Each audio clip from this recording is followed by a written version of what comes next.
history of dragons is filled with contradictions, but truly, how much do you know about them? And do they even exist at all? Light waves, sound waves, all kinds of waves moving in the sine wave. And that is the serpent, that is the dragon.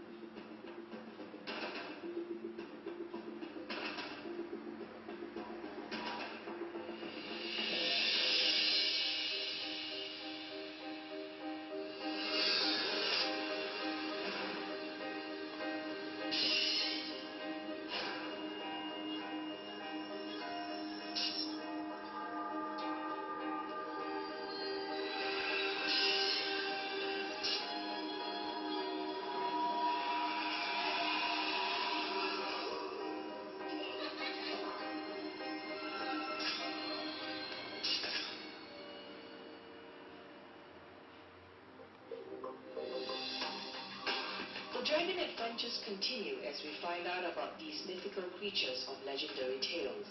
Are they fantasy or have they really existed in the past? To present a complete research and investigation for you, my team and I have looked at stories and encounters with the dangerous side of dragons, what some may call the dark side of the dragons. In this episode, we start off by speaking to a white witch and an exorcist about their experiences with the dragons. Then I will take you back to the world of Tokmuda and his tale of Naga Sri Kamuja. And finally, through the knowledge of world-renowned feng shui expert Lilian Tu, we will find out how the entire dragon mythology falls into place in our daily lives. Spider-Rod is a good friend of mine, who is a psychic profiler, healer, and white witch from Australia. Some of you might remember her from season 1. This time, we have met up to talk about the bad dragons that bring harm to others. A good person who works with a dragon totem, for example, their strength comes from good, and they use their power, everything that they can do for the good of humanity. However, a bad person will harness the same power and use it against humanity. So, no, there's not a bad dragon, but there are bad masters.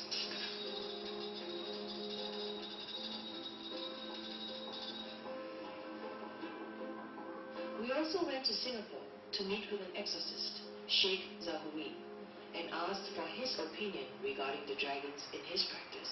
Through my experience dealing with these demons and devils, I talk to them. My ways of performing illusion is more about talking to them. Aku cakap bahawa siapa nama Kristen kamu? Saya tak berbuat. Siapa nama Kristen kamu? Because I don't want to provoke them. Because it will become hard on me and hard on my patient, and will take a longer time. Okay, for example, I ask a question, can you fly? Then the demon say, I don't fly. When I come over, I'm on a flying horse, or a unicorn, or a dragon. So I ask them, so are they some kind of jinns or demons? They say yes. So what is their purpose? So they are say for transportation, similar to human.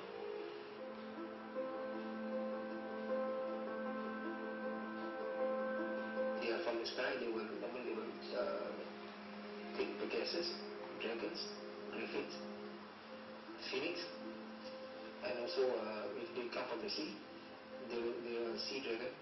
They pose no harm because they follow their master. Okay, their master is the demon itself.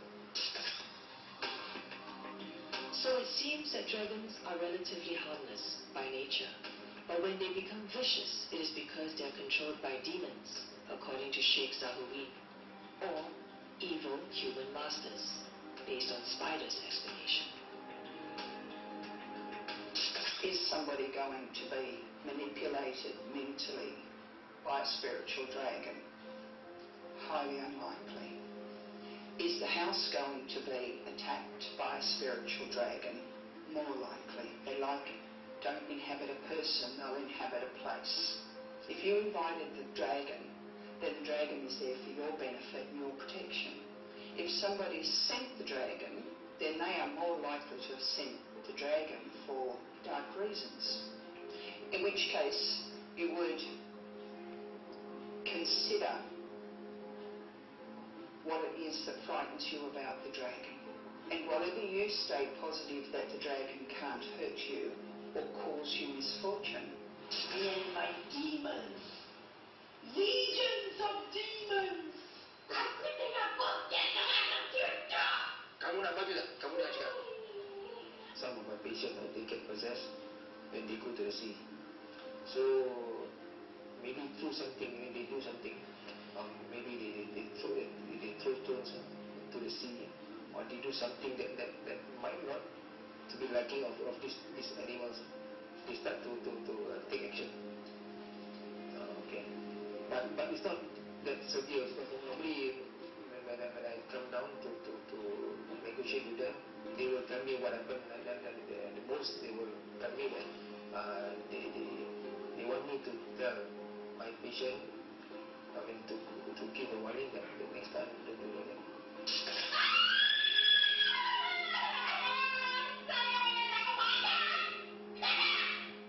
Some of them, when they possess, it's not because they want to possess, because these demons or devils, they are created from fire. So they never forgive. They have this problem of low self-esteem. That's why they are attached to us. Hey, oh, can't stand your name. Your name makes me sick. What is my name? Zahurin. Sheikh Zahurin believes that dragons are demons and will possess a person if disturbed, especially those dragons located in the sea. This is because demons are by nature evil. Spider, on the other hand, perceives dragons as an agent that is sent by dark witches and sorcerers to create havoc in our homes. Many witch doctors frighten people who have no working knowledge of the spiritual world with threats of fire-breathing dragons. It's an unfortunate tool that they use to control people and get what they want. Not all witch doctors, shamans and people in my industry are working for the good of humanity. It's not my job to kill dragons. I send them back from where they came, to the home of their father, always. You can turn a dragon round. Because a bad dragon, if there is such a thing, is still an animal, and any animal that's mistreated will turn into something awful.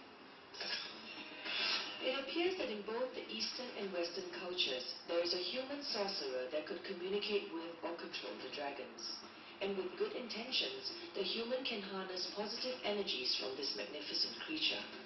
So far, in my investigation, dragons or nagas have a very close relationship with nature and Mother Earth. When we return, we'll witness Tokmuda's storytelling of the origins of a dragon named Naga Sri Kamuja.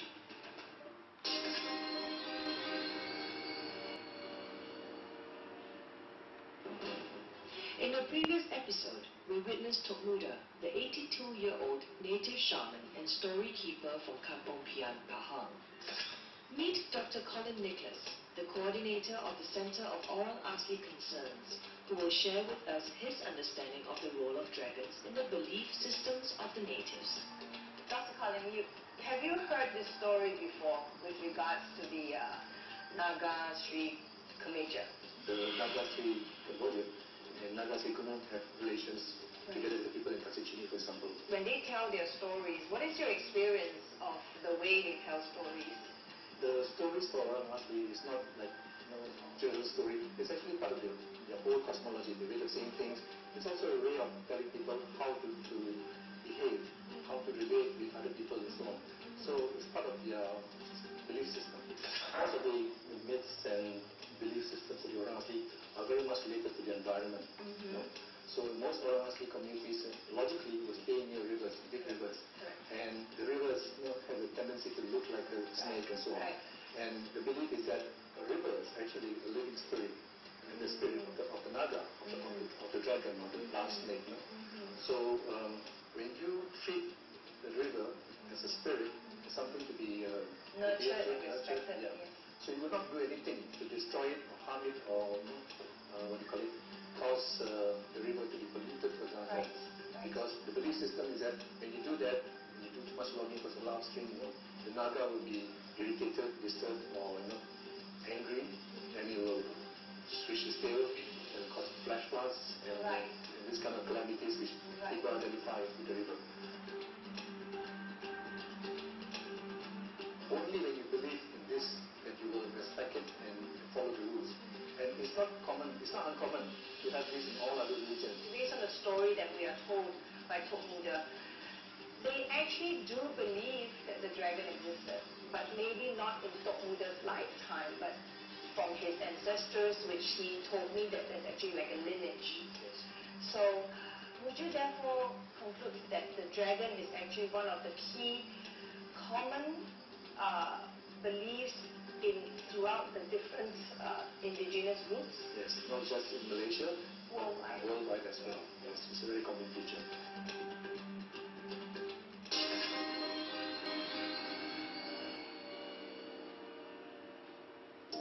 I started out not believing in the physical existence of dragons, but persisted with my investigations because we are overwhelmed by images and representations of dragons.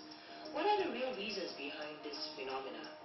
Many cultures build their belief systems around spirit beings like dragons or nagas, and view the dragons to be ferocious, powerful, and cannot be messed with.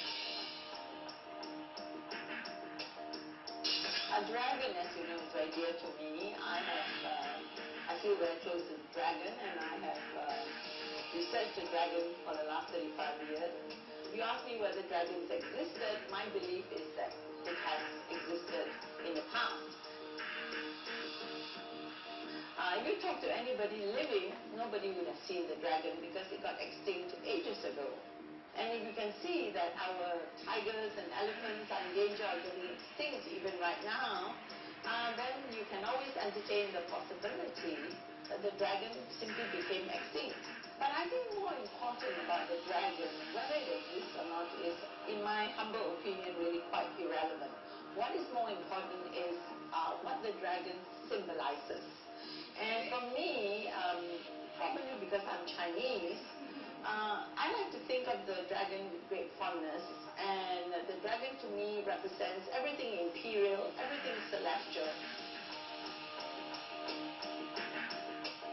It represents the emperor, many of our Buddhas, such on the dragon, our Kuan Yin, beloved goddess of mercy, sits on the dragon. So there must be something quite special about the dragon.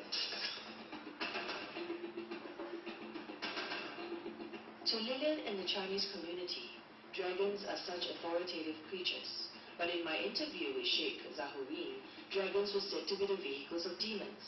Were they referring to the same dragon? The fact that the myths live on, the legends. There must be some fact. There must be something. And of course, in the past, they are not as savvy as we. Today we have books. We are all very widely educated. We have the internet. Knowledge in the old days was very poorly disseminated. So everything came down to us through legends, grandfathers, the prayers, beliefs. And emperor associated himself with the dragon. Feng Shui is very much about the dragon. White tiger, blue dragon. Okay? And the dragon actually comes in various colors because there are various elements. And then, of course, you have the dragon in the astrological. Everything is symbolic. All religious, all esoteric sciences in the end go back to the symbolism of what it means. Even the language itself is very symbolic. How does the dragon play a role coming to your feng It's all shui about science? energy, right? See, if I believe that this image over here is lucky and I put it here, and I believe that if I cross me over this ox, that it will bring me good fortune, it will bring me good fortune. Why? Because the mind is so powerful. If you don't believe it, the dragon does nothing for you. I just personally feel that Malaysia, for example, has the dragon. It's the main range. The main range, the mountain is the dragon. So to the Chinese, the mountain is always the dragon. Like if you look at the Google Maps, you can find lots of dragons in the mountain. All countries actually protected by the powers of the dragon that runs under. You hit the dragon line, and if you dig, you will find a lot of the soil is red. It's the laterite soil. That's the blood of the dragon. It is interesting to note the similarities between Chinese feng shui and the beliefs of the Malaysian natives, that by offending the dragons, it can cause natural disasters and tragedies, such as landslide and floods. Dragon starts off life as a naga, the snake, and then becomes the dragon. That's the earth dragon. Okay, and you have also dragons in the sea, the earth, the sea dragons, the sea nagas, And whether you believe it or not, they exist. But maybe you don't have the karma to see them. And of course they think I'm crazy. Where is the dragon? It's there, but they can't see it. You have that affinity. Yes. And the dragon has thus far been a very good... I'm the rooster. The rooster's secret friend is the dragon. Rooster is the phoenix. So it comes back to astrology. Okay, so we Chinese, there are a lot of things that are strange and mystical and you could say paranormal about our belief systems. But it's really great that you're investigating all this because it's worthwhile investigating. Lilian Tu, who is well versed in the study and symbolism of dragons, a feng shui expert and a believer of this amazing celestial being, seems to confirm the beliefs of the Orang Asli as explained by Dr. Colin Nicholas, that dragons are part of nature and live in the mountains and rivers. We do wonder how the essence of dragons can be so similar across culture, time, and civilization, as if we are all sharing the same fantasy. After interviewing so many people and investigation, neither you nor I has seen a glimpse of a dragon, not even a part. This is what I think. Man, human beings, have believed in dragons for centuries, influencing the evolution of civilizations and cultures. Therefore, dragons are immortalized by us, humans. Many of us who are alive now have been brought up with dragons. So who are we to question generations of belief? This is when I ask for understanding, acceptance, even when we may not understand it, or even see it. Like I always say, what we see may not be real, and what is real, we may not see.